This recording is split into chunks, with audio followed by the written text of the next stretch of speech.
श्री शिव महापुराण विद्वेश्वर संहिता 11वां अध्याय शिवलिंग स्थापन।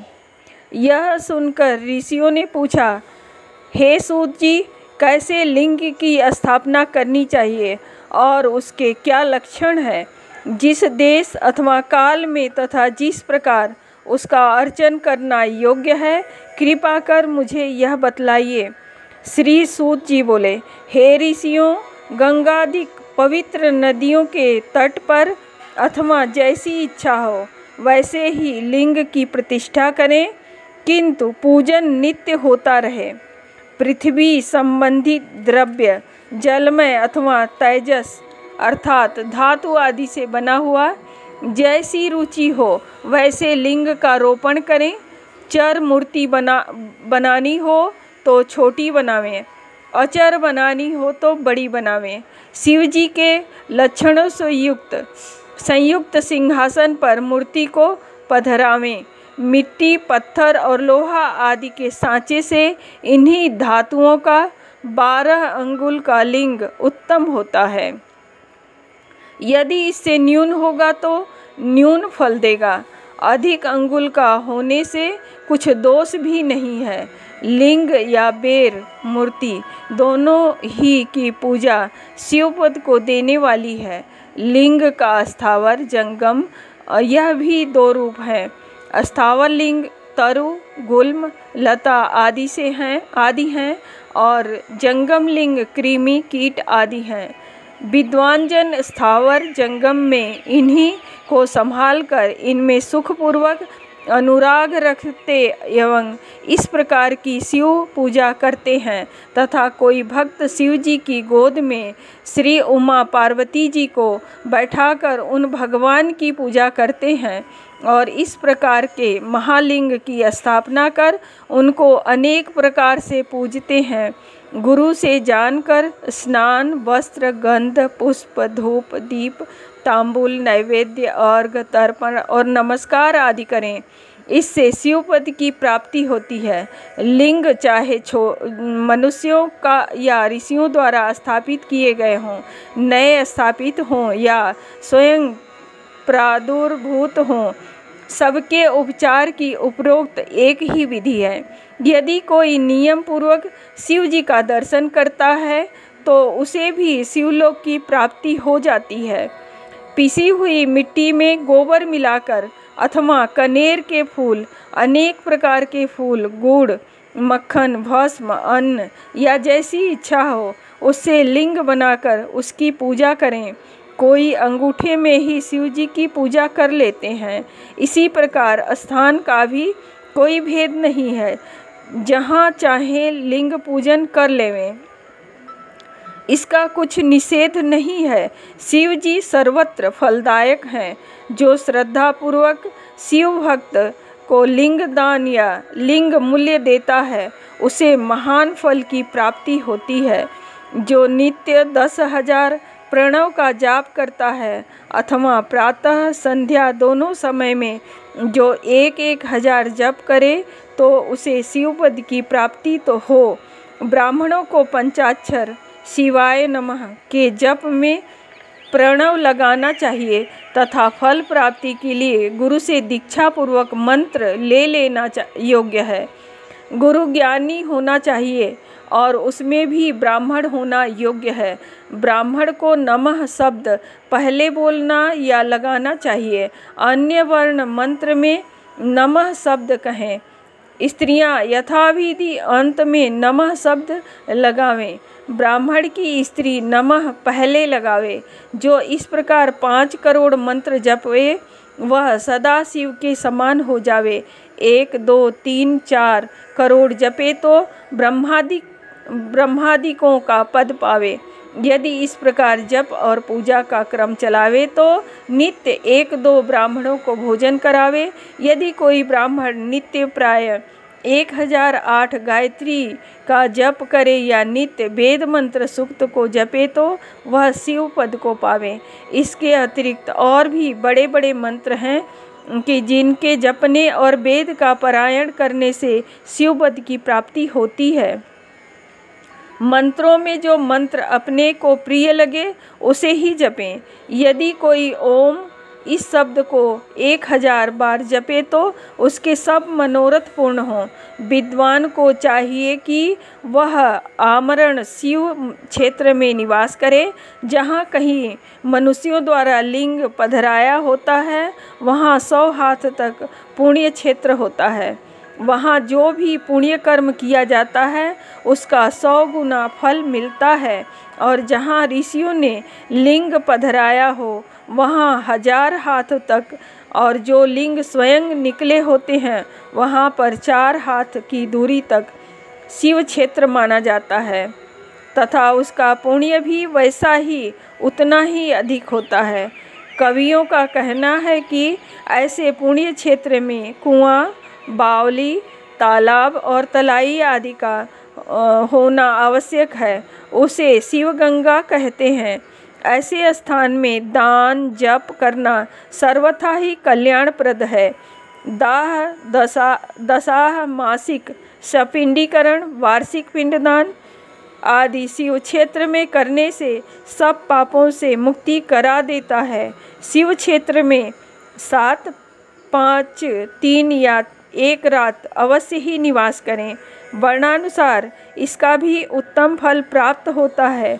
सकाम से तुरंत सिद्धि और निष्काम से शिवपद की प्राप्ति होती है। विशेषकर कलयुग में तो और भी सरल है।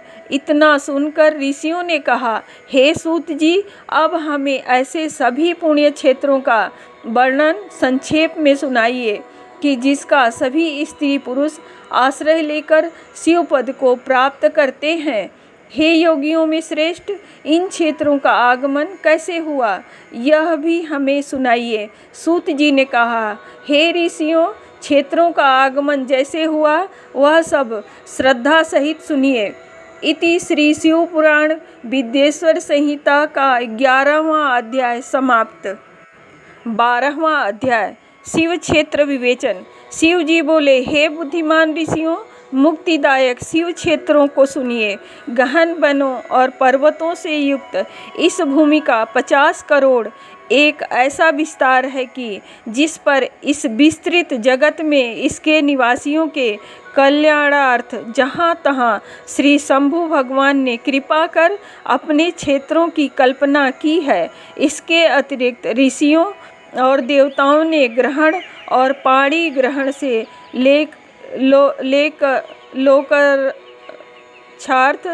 लोकरक्षार्थ स्वयं भी प्रकट हुए।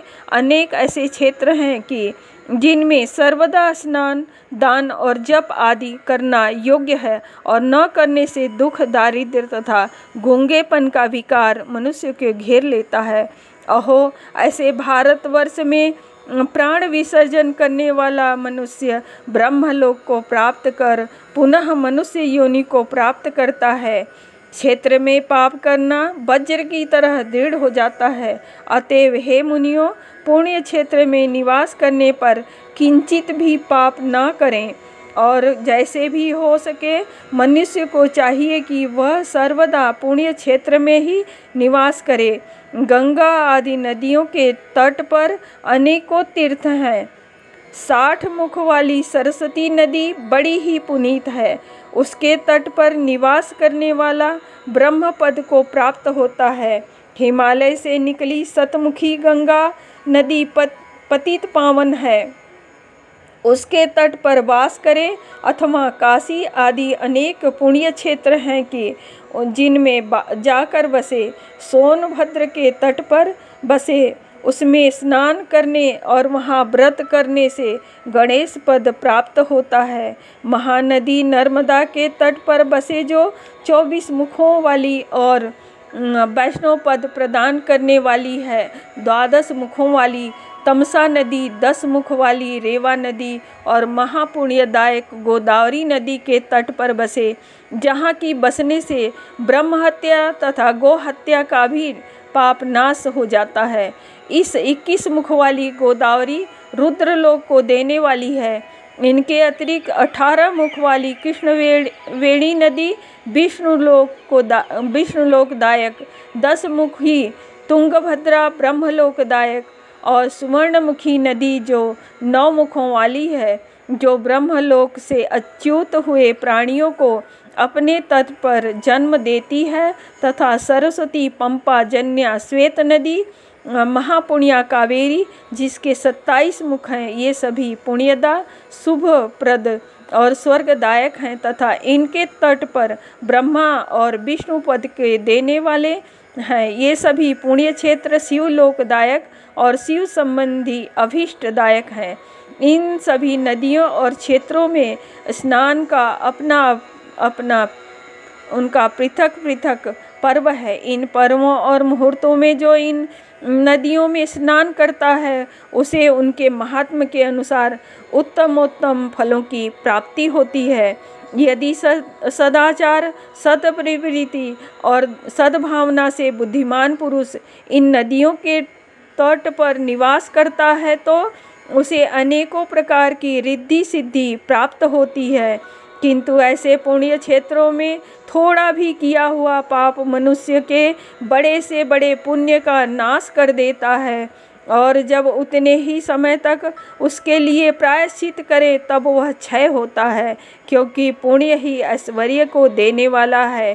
कायिक वाचिक पाप तो शीघ्र नष्ट भी हो जाते हैं, परंतु मानसिक पाप वज्रलेप के समान होता है, जो कल्प कल्पांतर तक नहीं छूटता, और वह केवल ध्यान से ही छूटता है। जप, ध्यान और तप से सब शरीर को सुखावे, तब कहीं उनसे छुटकारा प्राप्त होवे। पुण्य पाप के 3 चक्कर हैं। बीज, वृद्धि और भोग। ज्ञान द्वारा इन तीनों को घटाया बढ़ाया जा सकता है, परंतु इस प्रकार के प्रयत्न की आवश्यकता ही क्या है। न पाप करेगा, न उनको समन करने का यत्न करना होगा। अतएव जगत में निष्पाप जीवन ही उचित है, और मनुष्यों को सच्चा सुख तभी प्राप्त होता है। इति श्री शिव पुराण विद्वेश्वर संहिता का 12वां अध्याय समाप्त। 13वां अध्याय सदाचार विवेचन।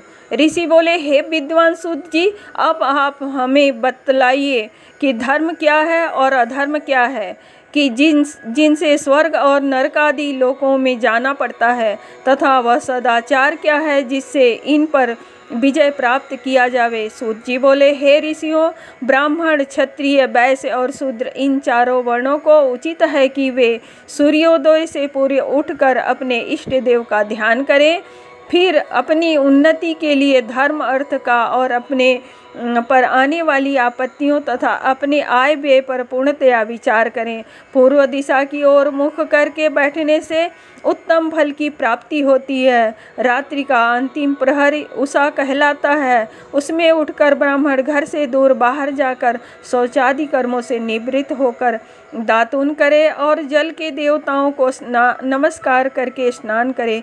कंठ तक या कमर तक जल में खड़े होकर स्नान करना उत्तम है, परंतु ऐसा न कर सके तो घुटने तक जल में मंत्र से स्नान करे और उस तीर्थ के जल से वहाँ के तथा अपने इष्ट देवता आदि को तृप्त करे। फिर धोती पहनकर पंचकच्छ 5 प्रकार के कपड़े पहने, फिर गीले वस्त्र को बिना साबुन से धोए और अपने पितरों को तृप्त करे। पश्चात आचमन तथा संध्योपासन करे, गायत्री के मंत्र जपे और सूर्य को अर्घ्य देवे। प्रातः काल सूर्यानुवाक से और संध्या में अग्नि अनुवाक से प्रोक्षण करे। संध्या समय पश्चिम की ओर मुख करके तथा प्रातः एवं मध्याह्न समय में अंगुलियों से तीर्थ देवता को जल देवे।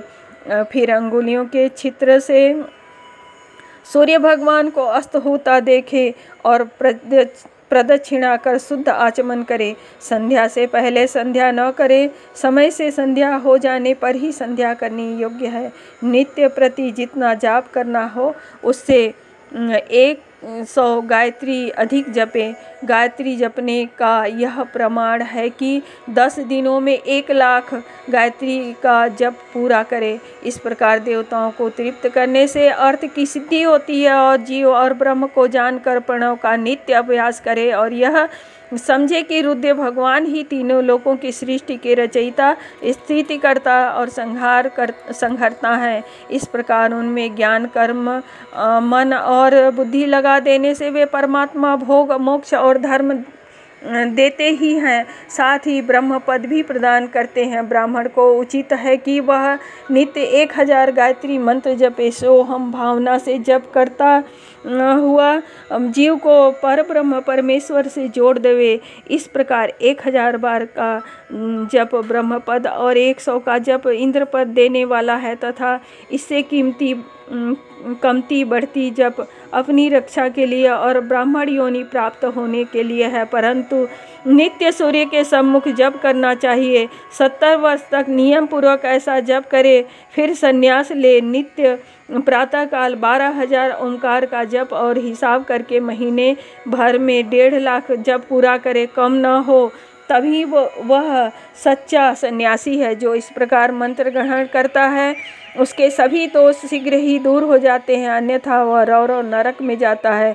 ब्राह्मण को योग्य है कि वह सर्वदा ब्रह्म ज्ञान का अभ्यास करे, इससे धर्म और धन तो संचय होगा ही, यदि नियम पूर्वक उसके उपार्जन का यत्न करे। परंतु यह अपनी मनसा पूर्ण करने वाला गृहस्थों का धर्म है, क्योंकि धर्म से अर्थ से भोग और भोग से वैराग्य उत्पन्न होता है, परंतु विपरीत अधर्म से पैदा किए धन को भोग से मोह की प्राप्ति होती है। अतः धर्म 2 प्रकार का है, एक देह से, दूसरा धन से। धन से यज्ञादिक धर्म होता है और शरीर से तीर्थ स्नान आदि धर्म होता है।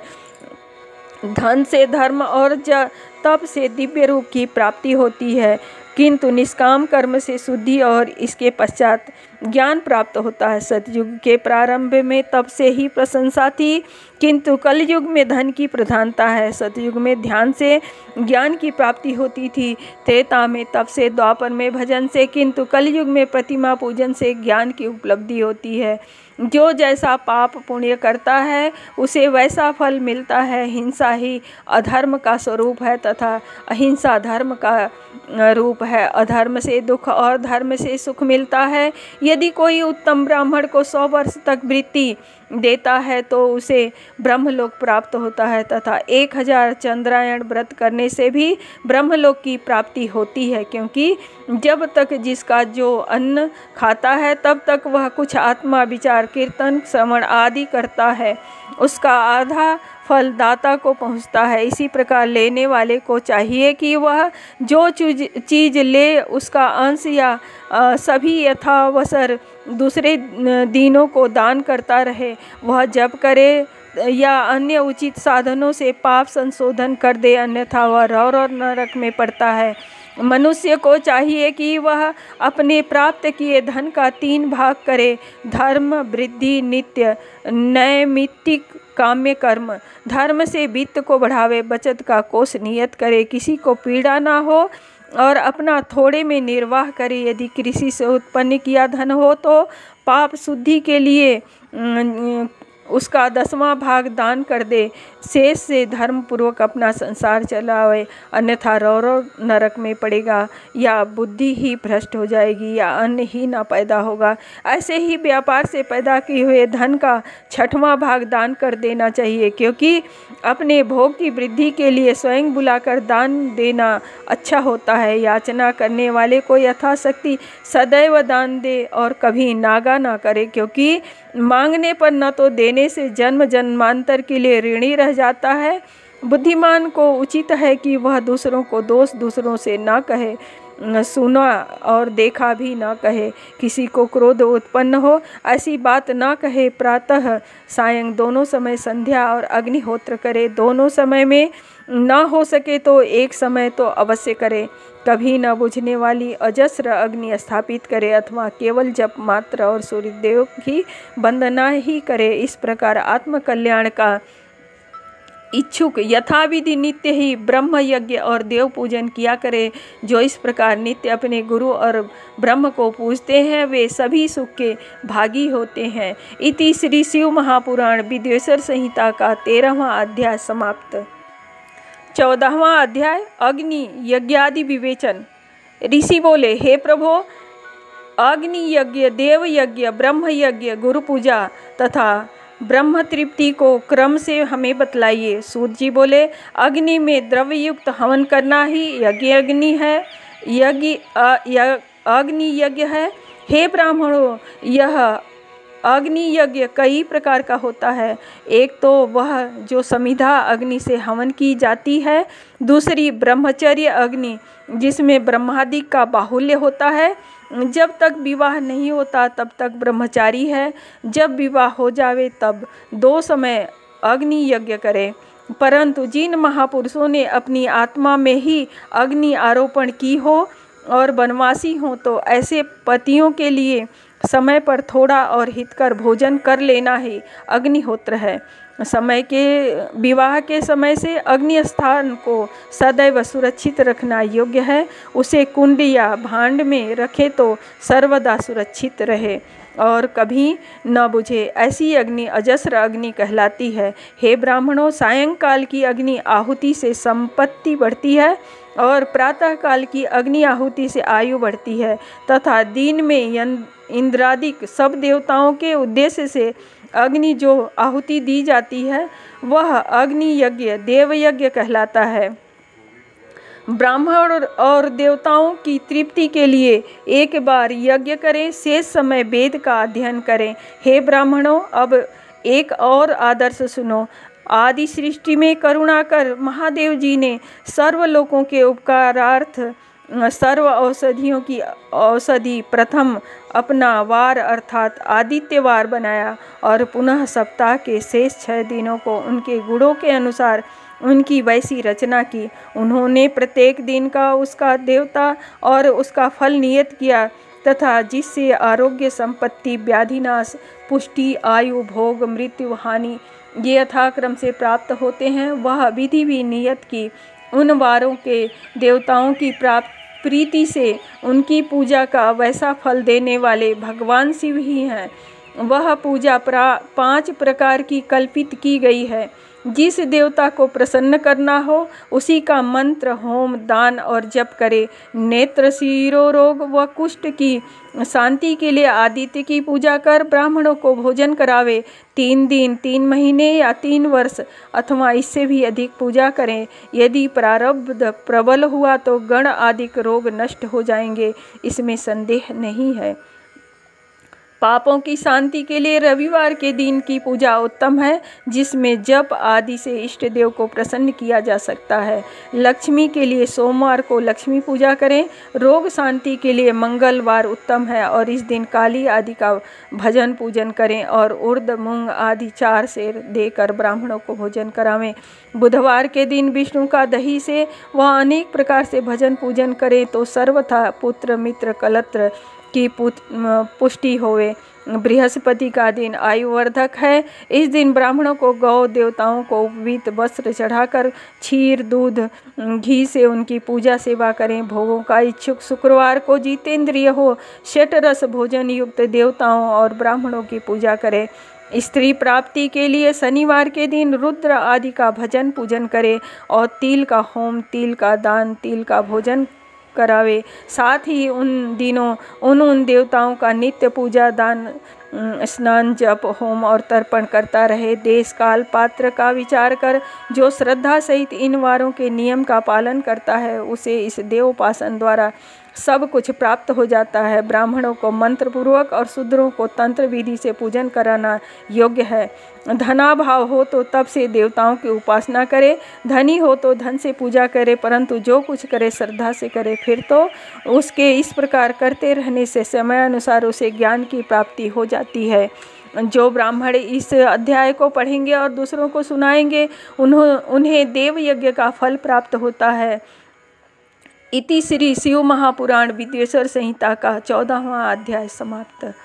15वां अध्याय देव यज्ञ और देश काल पात्र विवेचन। ऋषि बोले, हे सर्वार्थ वित्तम सूत जी, अब आप पूजा के योग्य देश काल को बतलाइए। सूत जी बोले, देव यज्ञ आदि कर्मों में शुद्ध गृह बराबर फल देने वाला होता है।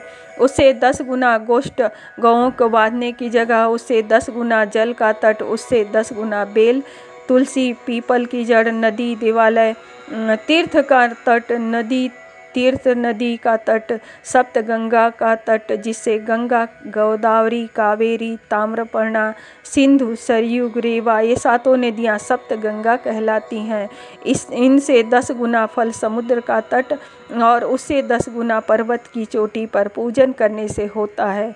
सबसे अधिक फल तो वहाँ जाने जहाँ की मन रमे। सतयुग में यज्ञ दान आदि से पूर्ण फल की प्राप्ति होती है। त्रेता में तिहाई, द्वापर में आधी, कलयुग में चौथाई और आधे से अधिक कलियुग बीतने पर इससे भी कम फल प्राप्त होता है। परंतु शुद्ध हृदय से किया हुआ कर्म या पूजन बराबर फल देता है। इससे 10 गुना फल रवि संक्रांति के दिन, उससे 10 गुना तुला और मेष की संक्रांति में तथा चंद्र ग्रहण में उससे भी 10 गुना फल की प्राप्ति होती है। सूर्य ग्रहण में तो उससे भी 10 गुना फल प्राप्त होता है, क्योंकि यह उत्तम और पर्व काल है। इस समय जप आदि करना समयोचित होने से पुण्यदायक है और ऐसे समय सत्पुरुषों की संगति करने का फल करोड़ सूर्य के समान है। तपोनिष्ठ, ज्ञाननिष्ठ और योगी यति पूजा के पात्र हैं। ऐसे समय में जो इनकी पूजा करता है उसके पाप क्षय हो जाते हैं। फिर वह ब्राह्मण भी पूजा का पात्र है। जिसने 24 लाख गायत्री जप किया हो वह संपूर्ण फल को और भोग का दाता है। वह अपने दाता के पापों से रक्षा करता है, क्योंकि गायत्री का यह महात्म्य है।